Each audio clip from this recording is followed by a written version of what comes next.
কেমন হয়েছে অন্তর্বর্তীকালীন সরকার? কতটুকু নিরপেক্ষ? কে কোন পন্থী? জনগণের আশা-আকাঙ্ক্ষা বা প্রত্যাশা মূলত যে উদ্দেশ্যে এই বিপ্লব সাধিত হয়েছে সেটা কতটুকু পূরণ হবে, এটা মূল্যায়ন করা এখন অতীব জরুরি। আমার মনে হয় এই সময়ে সবচেয়ে গুরুত্বপূর্ণ আলোচনা। দর্শক, আপনারা জানেন অন্তর্বর্তীকালীন সরকার শপথ নিয়েছে। ডক্টর ইউনূস প্রধান উপদেষ্টা হিসেবে 2টা শপথ নিয়েছেন। কুরআনুল কারীম তেলাওয়াতের মধ্য দিয়ে শপথ অনুষ্ঠান শুরু হয় এবং বায়াতের যে আয়াত, সেই বায়াতের আয়াত তেলাওয়াত করা হয় অর্থসহ। এরপর ডক্টর ইউনূস 2টা শপথ নিয়েছেন, অন্যান্য উপদেষ্টারা শপথ নিয়েছেন। এখন এটা মূল্যায়ন করতে হলে প্রথমে আপনারা অলরেডি নাম জেনে গিয়েছেন, তারপর একটু নামগুলো আমরা বলছি এবং ব্যক্তি ওয়াইজ মূল্যায়ন করব, তাহলে বিষয়টা বুঝতে সুবিধা হবে। ডক্টর ইউনূস প্রধান হিসাবে আছেন, এটা আমাদের সবচেয়ে বড় বিজয়। There is no controversy on doctor Yunus. এবং ডক্টর ইউনূস প্রধান উপদেষ্টা, এই কারণেই অন্যান্য অনেকের ক্ষেত্রে আপত্তি বা সমালোচনা থাকলেও এই সরকারকে আমরা সর্বতোভাবে সহযোগিতা করতে চাই, মেনে নিতে চাই এবং আমরা এই অন্তর্বর্তীকালীন সরকারের পক্ষে আছি only because of doctor Yunus এবং আরো 2-1 জন। এরপরে যদি বলেন একটা সরকারকে মূল্যায়ন করার বিভিন্ন মানদণ্ড আছে। ওই সরকারের যিনি দায়িত্ব নিয়েছেন তার ব্যক্তিগত যোগ্যতা, ইমেজ, তার ইডিওলজি, ফিলোসফি, তার পাস্ট, প্রেজেন্ট, তার গ্রহণযোগ্যতা, বিশেষ করে অন্তর্বর্তীকালীন সরকার, এটাকে যেহেতু নিরপেক্ষ সরকার বলা হয় এবং এরাই যেহেতু নির্বাচন করবে, তার নিরপেক্ষতার বিষয়টা অত্যন্ত গুরুত্বপূর্ণ। তিনি কোনো বিশেষ গোষ্ঠীর প্রতি অনুগত কিনা বা কোন বিশেষ গোষ্ঠীর প্রতি তার একটা আকর্ষণ রয়েছে কিনা, যেটা তার নিরপেক্ষতাকে প্রশ্নবিদ্ধ করে। This is great question. এখানে আবেগী হওয়ার সুযোগ নেই। তো প্রথমে যদি বলি নিরপেক্ষতার প্রশ্নটা, ডক্টর ইউনূস আসলেই বাংলাদেশে নিরপেক্ষ, তার চাইতে কোনো নিরপেক্ষ ব্যক্তি আপনি পাবেন না। অতএব ডক্টর ইউনূসের কারণে এই সরকারটাকে আমরা নিরপেক্ষ সরকার বলবো। এরপরে আদিলুর রহমান খান, এই লোক সম্পর্কে আমি ভালো মতো জানি। এই লোকের বস, ওস্তাদ, এদের সাথে আমার ব্যক্তিগত দীর্ঘদিন ওঠা বসা ছিল, আদিলুর রহমানের স্যারের সাথে, এবং আদিলুর রহমান সম্পর্কে আমি জানি। এর মতো নিরপেক্ষ, আদিলুর রহমানের মতো ভালো লোক এবং নিরপেক্ষ লোক, যে আসলে কোনো মতাদর্শিক বিরোধ কারোর সাথে নেই, কাউকে ঘৃণা করেন, কাউকে একটু বেশি প্রেফার করেন, এরকম কিছু নেই। আসলেই মানুষকে মানুষ হিসাবে বিবেচনা করেন, হোক সে ইসলামপন্থী, বামপন্থী, নাস্তিক, আস্তিক। অতএব এই দিক বিবেচনায় ডক্টর ইউনূস এবং আদিলুর রহমান, এই 2 জন আসলেই নিরপেক্ষ লোক। আমাদের আশা-আকাঙ্ক্ষা এই 2 জনের মাধ্যমে পূরণ হবে বলে আমরা বিশ্বাস করি। সালাউদ্দিন আহমেদ, যোগ্যতা নিয়ে কোনো প্রশ্ন নেই, অত্যন্ত যোগ্য লোক। এদের প্রত্যেকের প্রোফাইল নিয়ে আমি কিছু কথা বলবো, আপনাদের কিছু তথ্য দিব। সালাউদ্দিন আহমেদ আপনারা জানেন যে বিশিষ্ট অর্থনীতিবিদ, বাংলাদেশ ব্যাংকের সাবেক গভর্নর, ব্রাহ্মণবাড়িয়ার সন্তান, ঢাকা কলেজিয়েট স্কুলে পড়াশোনা করেছে, ঢাকা কলেজে পড়াশোনা করেছে, সায়েন্সের স্টুডেন্ট ছিলেন, ঢাকা বিশ্ববিদ্যালয় অর্থনীতিতে পড়াশোনা করেছেন। এরপরে ঢাকা বিশ্ববিদ্যালয়ে শিক্ষকতা চাকরিও করেছিলেন, 1970 সালে প্রভাষক হিসেবে যোগদান করেছিলেন। এরপরে তিনি ধীরে ধীরে ওই ব্যাংকিং সেক্টরে চলে যান, বাংলাদেশ ব্যাংকে, এবং কানাডার হ্যামিল্টন থেকে তিনি পিএইচডি অর্জন করেন। তার যোগ্যতা নিয়ে অর্থ বিভাগ বা তাকে যে দায়িত্ব দেওয়া হবে তিনি ভালোভাবে সামলাতে পারবেন। নিরপেক্ষতা নিয়ে প্রশ্ন সেরকম নেই। তবে তিনি এখানে একটা দিক, প্রত্যেক উপদেষ্টাই ভারত বিরোধী বা ভারতের দালাল বা কারো দালাল এরকম বলার সুযোগ নেই। তিনি মোটামুটি ঠিক আছেন, কিন্তু তারপর ইসলামপন্থীরা যে তাকে খুব রেসপেক্ট করে বিষয়টা এরকম না। কিন্তু আদিলুর রহমান, ডক্টর ইউনূসের ক্ষেত্রে কিন্তু এরকম বিষয়টা নেই। আসিফ নজরুল আপনারা জানেন, তার সম্পর্কে বলার কিছু নেই, তার পরিচয় সম্পর্কে আপনারা জানেন। তার বিদেশে পড়াশোনা আছে, লন্ডন বিশ্ববিদ্যালয় থেকে পিএইচডি অর্জন করেন 1999 সালে। হ্যাঁ, তিনি নিরপেক্ষ, তারপরও তার মোটিভ, তার পাস্ট, কিছু সমালোচনা কিন্তু আছে তাকে নিয়ে, কিন্তু এই মুহূর্তে তিনি হিরো। কিন্তু তারপর আদিলুর রহমান এবং ডক্টর ইউনূসের মতো অতটা গ্রহণযোগ্য আমাদের কাছে না, যেটা বলতে চাই। এরপরে দর্শক, আমরা যদি আদিলুর রহমানের পরিচয় সম্পর্কে একটু বলি, তিনি অধিকারের লোক, হেফাজতের নিয়ে কাজ করতে গিয়ে অনেক এই সরকারের মাধ্যমে একজন মজলুম। এটাও একটা ভালো দিক, যেখানে অনেকেই আছেন যে এই সরকারের মাধ্যমে ভয়ানক জুলুমের শিকার হয়েছেন।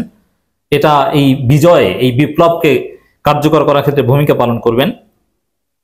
এরশাদ বিরোধী আন্দোলনে আদিলুর রহমান ভূমিকা পালন করেছিলেন, এর মানে গণতান্ত্রিক চেতনা আছে।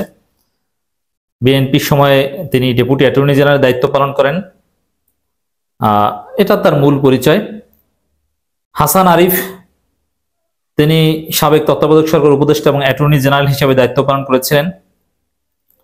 অত্যন্ত ভালো লোক, ভদ্রলোক, বিএনপি জামাতপন্থীদের কাছে গ্রহণযোগ্য লোক। তৌহিদ হোসেন, তিনি ভারতের চালাকিকে খেয়ে দিবেন। তিনি হয়তো ফরেন সেক্টরটা দেখতে পারেন, আমি জানি না এখন পর্যন্ত। তিনি অত্যন্ত যোগ্য, এফিসিয়েন্সি নিয়ে কোনো প্রশ্ন নেই, কম্পিটেন্স নিয়ে কোনো প্রশ্ন নেই। কিন্তু আদিলুর রহমান এদের মতো যে সর্বজন গ্রাহ্য বিষয়টা এরকম নয়। প্রথম আলো বা এদের সাথে খুব ঘনিষ্ঠ সম্পৃক্ততা তাকে অনেকের কাছে একটু প্রশ্নবিদ্ধ করতে পারে, কিন্তু তিনি আমাদের কাছে যথেষ্ট গ্রহণযোগ্য লোক, তাকে দরকার, উই সাপোর্ট হিম। 1955 সালে জন্মগ্রহণ করেন, 2006 থেকে 2009 পর্যন্ত দায়িত্ব পালন করেছেন পররাষ্ট্র সচিবের। দক্ষিণ আফ্রিকার হাই কমিশনার ছিলেন।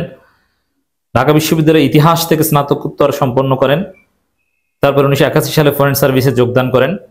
সৈয়দ রেজওয়ানা হাসান, তিনি জানেন তাকে নিয়ে এখানে আরেকটা বিষয় যে এই এনজিও তন্ত্র অনেকে বলবেন এই সরকারকে, কারণ এনজিওর অনেক লোক এখানে আছে।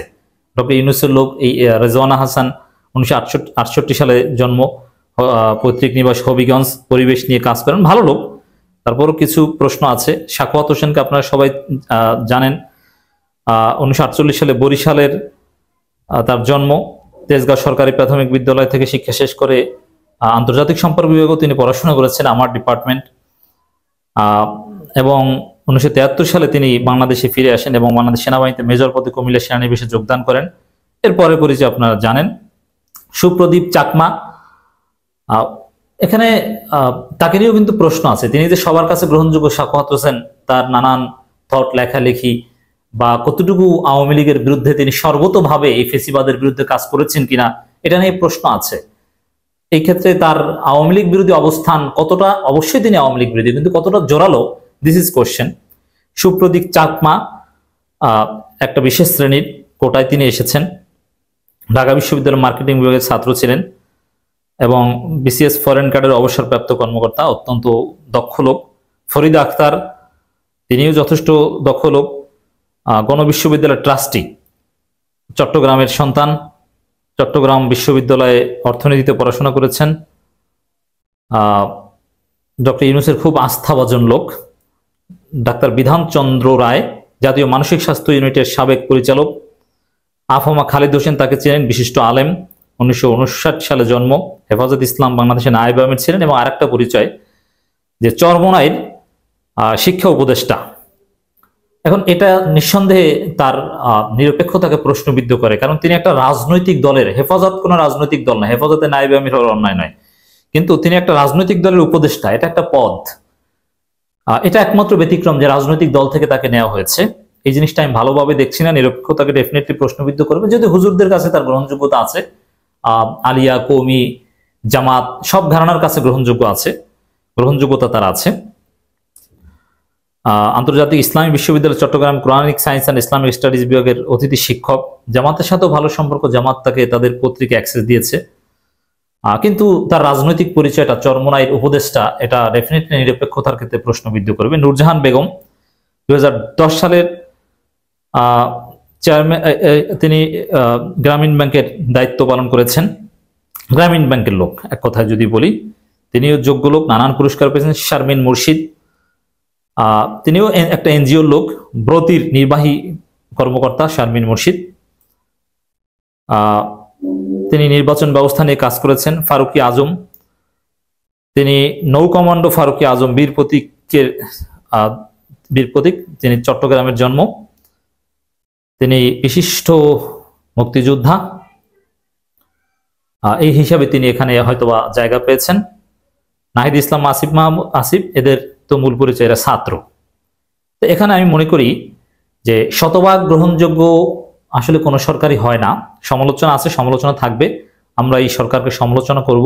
এনজিও তান্ত্রিক সরকার এবং একজন রাজনৈতিক লোক, সব মিলে একেবারেই যে বিতর্ক মুক্ত বা সর্বজন গ্রাহ্য সরকার হতে পেরেছে তা না। তবে বেশ কয়েকজন উপদেষ্টা জনগণের আশা আকাঙ্ক্ষা পূরণে সহায়ক হবে বলে আমরা মনে করি। এক কথা যদি বলি, অন্তর্বর্তীকালীন সরকার মোটের উপরে ভালো হয়েছে। আমাদের প্রত্যাশা প্রায় 80% পূরণ হয়েছে, 20% সমালোচনা আমাদের আছে, এবং এরা আসলেই জাতিকে ভালো কিছু উপহার দিতে পারবে। তবে এদের মেয়াদ যত হবে তত বেশি সমালোচিত হবে।